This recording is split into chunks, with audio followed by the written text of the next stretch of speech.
Bonjour à tous et bienvenue dans cet épisode de Santé. Aujourd'hui, on va s'intéresser à la fatigue de rentrée. Les vacances sont derrière nous et pourtant, au lieu d'être reposé, on se sent épuisé. C'est un phénomène qui est bien réel, qui touche des millions de personnes. Et dans cet épisode, on va surtout comprendre cette fatigue de rentrée et comment la combattre naturellement.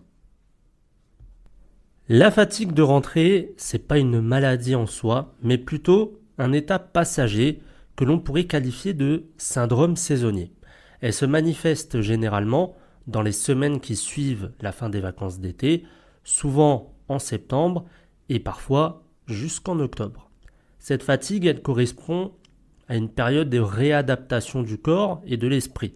Après avoir profité d'un rythme plus libre, de journées plus longues et ensoleillées, d'une alimentation différente et d'un état d'esprit plus détendu, eh bien, on doit brutalement revenir à un quotidien rythmé par le travail, l'école, les responsabilités et les contraintes horaires.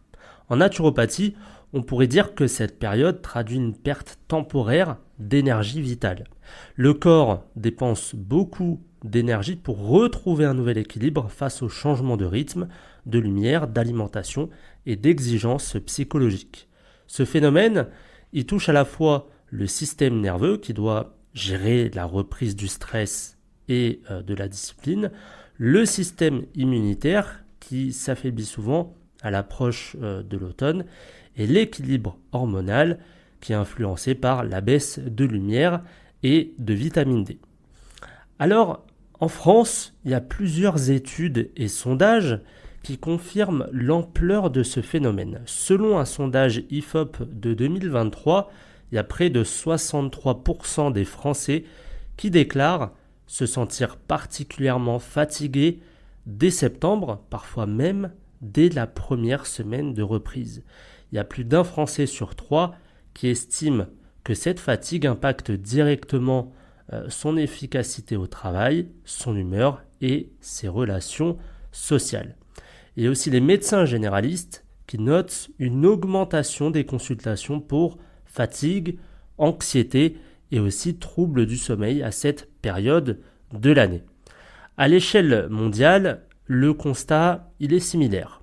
Une enquête européenne de 2022 a montré qu'environ 60% des salariés en Europe admettent ressentir une baisse significative d'énergie et de motivation lors du mois de septembre. Au Japon, ce phénomène est tellement reconnu qu'il porte un nom, le September Syndrome. Les entreprises l'associent à une baisse notable de la productivité avec une recrudescence d'absence et de consultations médicales à cette période. Aux États-Unis, la rentrée est également identifiée comme un moment clé où le stress, la fatigue et la baisse d'entrain sont fréquents. Certaines compagnies vont même jusqu'à mettre en place des programmes de bien-être spécifiques pour aider les salariés à mieux vivre ce passage. Ces chiffres montrent que la fatigue de rentrée, elle est universelle. Elle touche différents pays, différentes cultures et même différents environnements professionnels. Alors, quelles sont les causes de cette fatigue de rentrée ? Eh bien, elles sont multiples et souvent combinées. On va avoir les causes psychologiques. On va avoir les causes aussi physiologiques et les causes liées à l'hygiène de vie. On va commencer par les causes physiologiques. Il y a la baisse de lumière.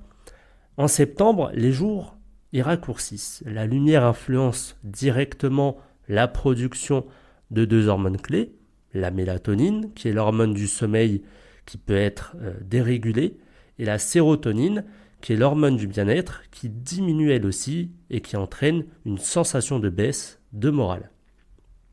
La vitamine D, pendant l'été, les réserves se constituent grâce au soleil, mais dès septembre, l'exposition baisse, ce qui contribue à une fatigue plus marquée, une immunité plus faible et parfois des troubles de l'humeur. Il y a aussi les rythmes de sommeil. En vacances, on se couche et on se lève plus tard. On fait la sieste, on relâche la discipline. La reprise, elle impose un rythme strict et matinal qui perturbe notre horloge biologique. Au niveau des causes psychologiques, le stress de la reprise, les nouvelles responsabilités professionnelles, rentrée scolaire des enfants, les projets à lancer, les échéances financières, etc. Et il y a aussi la charge mentale, l'organisation familiale, les transports, les contraintes sociales qui s'accumulent après une période de relative liberté. Les causes liées à l'hygiène de vie sont l'alimentation estivale, le barbecue, les apéros, les excès d'alcool, les glaces, un mode alimentaire souvent plus riche qui fatigue le foie et qui va perturber l'équilibre métabolique. Il y a aussi la déshydratation qui est fréquente après l'été, surtout si les apports en eau ont été remplacés par des boissons sucrées ou alors alcoolisées. Il y a aussi le manque de régularité physique. Après une période de repos ou d'activité irrégulière, la reprise, elle peut être brutale pour le corps. Donc en somme, la fatigue de rentrée, c'est le résultat d'une combinaison de facteurs biologiques, psychologiques et environnementaux. Il y a aussi des conséquences à cette fatigue de rentrée. Si elle n'est pas prise en compte, cette fatigue peut avoir vraiment de grosses conséquences. Sur le plan physique, il peut y avoir une baisse d'immunité. Il y a une plus grande vulnérabilité aux infections de saison comme les rhumes, la grippe ou encore le Covid. Il y a aussi des troubles du sommeil avec la difficulté à s'endormir, des réveils nocturnes et des sommeils qui ne sont pas réparateurs. Et enfin, la sensation d'épuisement constant avec des douleurs musculaires ou encore des maux de tête. Sur le plan psychologique, on va retrouver l'irritabilité, la nervosité et l'anxiété qui va être accrue. La baisse de motivation, une perte d'envie et de concentration. Et il y a aussi le risque accru de découragement et de déprime saisonnière. Sur le plan professionnel et social, on a la diminution de la productivité, des erreurs qui vont être plus fréquentes, moins de patience et de disponibilité pour ses proches, et en cas de fatigue prolongée, il y a des risques de burn-out si le corps et l'esprit ne trouvent pas de solution d'équilibre. Alors, comme dans chaque épisode de santé du podcast version 2.0, je vais vous donner des solutions naturopathiques. La naturopathie, elle propose une approche globale et naturelle pour prévenir et accompagner la fatigue de rentrée. On va retrouver l'alimentation. Il faut miser sur des aliments qui vont être riches en magnésium. Donc on retrouve ce magnésium dans les amandes, dans les noix, dans le cacao, dans les lentilles, et dans les épinards. Le magnésium, il est essentiel pour le système nerveux, mais aussi pour la gestion du stress. Il va falloir aussi consommer des fruits et des légumes de saison. On peut consommer des raisins, des pommes, des poires, des figues, du potiron ou alors du chou kale. En fait, ces fruits et légumes sont riches en vitamines et en minéraux et surtout en antioxydants. Il faut aussi réduire un des ennemis dans l'alimentation qui sont les sucres raffinés et les excitants. Trop de café, trop de boissons énergisantes qui vont créer des pics d'énergie suivis de coups de fatigue. Et il ne faut pas négliger les protéines de qualité. On va consommer des poissons gras, des œufs, des légumineuses qui vont être indispensables pour soutenir l'immunité et l'énergie. On a aussi les plantes et les compléments. On va avoir ce qu'on appelle des plantes adaptogènes. On a la rhodiola qui est une plante qui améliore la résistance au stress et la concentration. On a aussi l'ashwagandha qui régule le sommeil, qui calme le système nerveux tout en lui redonnant de l'énergie. On a le ginseng qui est un stimulant général et qui est idéal en cas de baisse d'énergie physique. On va aussi retrouver les plantes pour le sommeil et la détente. On a la passiflore la valériane, l'aubépine ou encore la mélisse. Et il faut aussi de la vitamine D qui est envisagée en supplémentation dès l'automne parce que la carence est quasi généralisée en Europe pendant l'automne. On a aussi l'oméga 3 qui est présent donc, dans les poissons gras, les graines de lin, les noix pour soutenir le cerveau et réduire l'inflammation.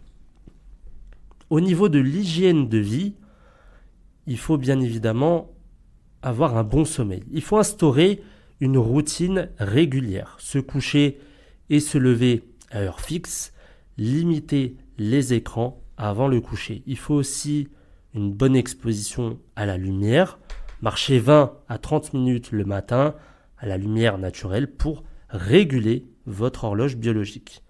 L'hydratation, hyper important, boire entre 1,5 et 2 litres d'eau par jour, ça vous le savez, et l'activité physique douce, la marche rapide, le yoga, les étirements, la natation pour relancer l'énergie sans surcharger le corps. Il faut aussi gérer le stress. Alors pour cela, il y a trois techniques qui sont utiles. La première, c'est la cohérence cardiaque. 5 minutes de cohérence cardiaque 3 fois par jour, ça réduit le stress et ça rééquilibre le système nerveux. Vous avez aussi la méditation, la pleine conscience. Il suffit juste de 10 minutes par jour pour apaiser l'esprit. Et ça, vous pouvez le faire le soir avant d'aller dormir. À titre d'exemple, moi, tous les soirs, je prends 20 minutes pour la méditation et en fait, je vois la différence lorsque je vois les battements par minute qui vont diminuer. À titre d'exemple, je suis aux alentours de 67, 69 battements par minute. Après méditation, je peux aller jusqu'à 54 battements par minute. Et il y a même eu un moment, mais c'était il y a très très longtemps, où j'étais à 48 battements par minute.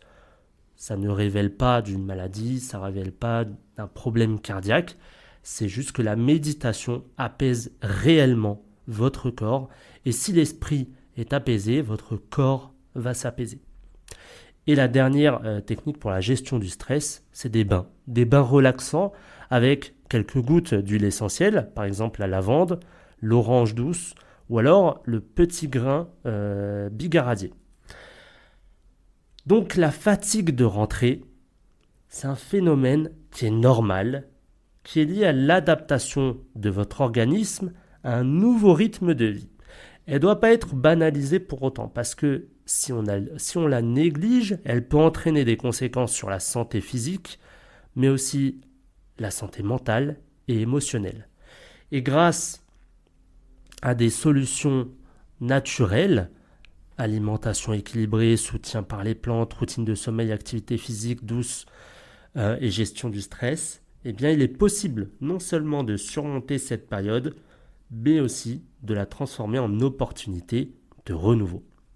J'espère que cet épisode vous aura plu. N'hésitez pas à liker, à commenter cet épisode et à vous abonner. Et quant à moi, je vous retrouve dans 2 semaines parce qu'il y aura pas mal de travaux la semaine prochaine. Donc ça sera dans 2 semaines pour un épisode de développement personnel. Bonne semaine à tous.